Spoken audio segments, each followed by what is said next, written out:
أهلا بيكم. تخيل معايا إن في شخص سمع أكتر من 1000 مرة كلمة لأ، وأكتر من 1000 مرة اترفض، وأكتر من 1000 مرة فشل، والمرة رقم 1010 بقى مليونير وبنى إمبراطورية عالمية. يا ترى مين الراجل ده؟ الراجل ده اسمه هارلاند ساندرز، أو زي ما العالم يعرفه كولونيل ساندرز، مؤسس KFC، أكبر سلسلة دجاج مقلي في العالم. لكن خلينا نرجع بالزمن لورا.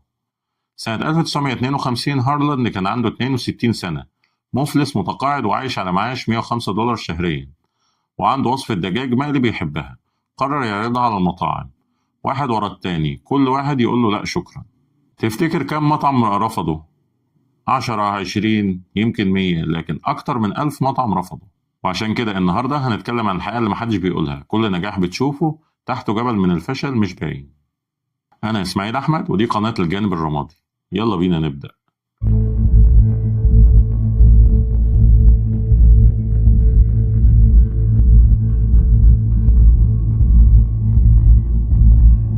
في قانون اسمه Law of Wasted Efforts، أو قانون الجهود المهدرة. القانون بيقول حاجة بسيطة لكن قاسية: معظم مجهودك هيضيع. يعني إيه؟ يعني من كل 10 محاولات تعملها، 7 إلى 8 محاولات هيفشلوا، 1 إلى 2 ممكن ينجحوا جزئيا، واحدة بس ممكن تحقق النتيجة اللي أنت عايزها. وده مش تشاؤم، ده واقع إحصائي. المشكلة إن محدش بيقولك الحقيقة دي. تعال أقول لك أكتر، بس في البداية ما تنساش لايك، شير، سبسكرايب، وفعل زر الجرس عشان دايما يوصلك كل جديد. هارلاند ساندرز اللي أسس سلسلة مطاعم كنتاكي الشهيرة اتولد سنة 1890. أبوه مات وهو عنده 6 سنين، اضطر يشتغل وهو طفل عشان يساعد أمه. جرب مهن كتير زي عامل في مزرعة، جندي، عامل سكة حديد، محامي، وبائع تأمين، وعامل عبارة. وفي كل المهن دي فشل واتطرد من معظمها. 40 سنة من الفشل المتكرر، لحد سنة 1930 فتح محطة بنزين صغيرة في كنتاكي، وبدأ يبيع دجاج مقلي للسواقين. الوصفة نجحت محليا، لكن سنة 1950 الطريق السريع الجديد اتبنى بعيد عن محطته، فالمحطة أفلست. هارلاند بقى عنده 60 سنة ومفلس وما عندوش غير الوصفة دي. سنة 1952 هارلاند قرر يعمل حاجة جنونية. قرر إنه يلف على كل مطاعم أمريكا ويقنع أصحاب المطاعم إنهم يستخدموا وصفته، وفي المقابل هياخدوا 5 سنت عن كل قطعة دجاج يبيعوها. المطعم الأول لأ، التاني لأ، العاشر والمية والألف قالوا لأ، لحد 1009 مطعم رفضوه.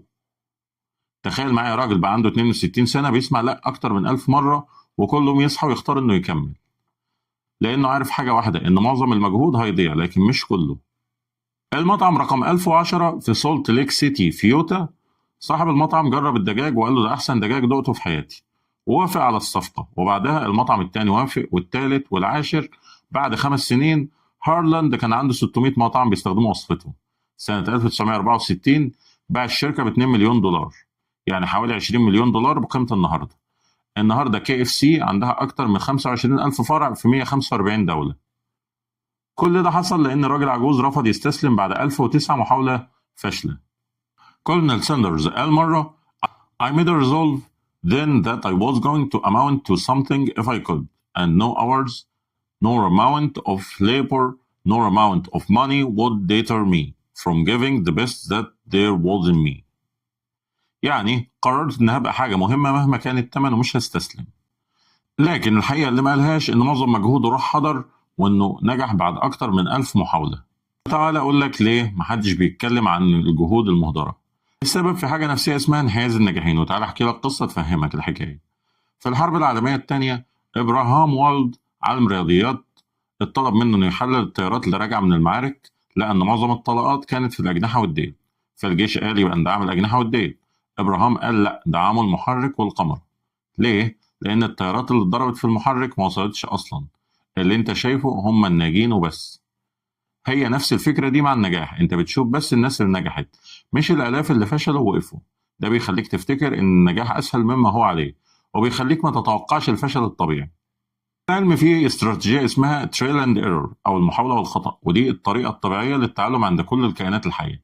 النملة بتجرب 100 طريق عشان تلاقي الأكل، الطفل بيقع 50 مرة قبل ما يمشي، توماس إديسون عمل 10,000 محاولة قبل ما يلاقي فتيلة المصباح المناسبة. إديسون قال مقولته الشهيرة: I have not failed, I've just found 10,000 ways that won't work. يعني أنا ما فشلتش، أنا لقيت 10,000 طريقة ما تنفعش. في دراسة من MIT سنة 2019 حللت أكثر من 170 ألف شركة ناشئة، النتيجة إن 90% منهم فشلوا في أول 5 سنين. يعني إيه؟ يعني من كل 10 محاولات للنجاح 9 بيفشلوا، وده طبيعي تماما. والسؤال هنا إزاي ناس زي كولونيل ساندرز قدروا يكملوا؟ الإجابة في مفهوم نفسي اسمه المرونة النفسية. المرونة النفسية مش إنك ما تحسش بالألم، لكن هي القدرة على الاستمرار رغم الألم. هي الفرق بين اللي بيستسلم بعد 10 محاولات واللي بيكمل ل1000 محاولة. كمان إعادة تعريف الفشل، اللي بيستسلم بيفكر إن أنا فشلت فأنا فاشل، أما اللي بيكمل فبيقول أنا فشلت، لا دي محاولة ما جاتش يبقى التانية أكيد هتيجي. الفشل مش هوية، الفشل حدث. وعشان تبني المرونة النفسية فدي 3 خطوات عملية. أولا إعادة تعريف الفشل، قول لنفسك الفشل ده تجربة مش حكم عليا. تاني حاجة التعلم من كل محاولة، اسأل نفسك بعد كل فشل إيه اللي اتعلمته وإيه اللي غيره المرة الجاية. تالت حاجة التجربة مرة أخرى بتعديل، يعني مش بنفس الطريقة لكن بطريقة أحسن بناء على اللي اتعلمته. واعرف إن المرونة النفسية مش موهبة لكن هي مهارة تتدرب عليها. وخد بالك كولونيل ساندرز مش هو الوحيد، ده في أمثلة تانية كتير زي جي كي رولينج مؤلفة هاري بوتر.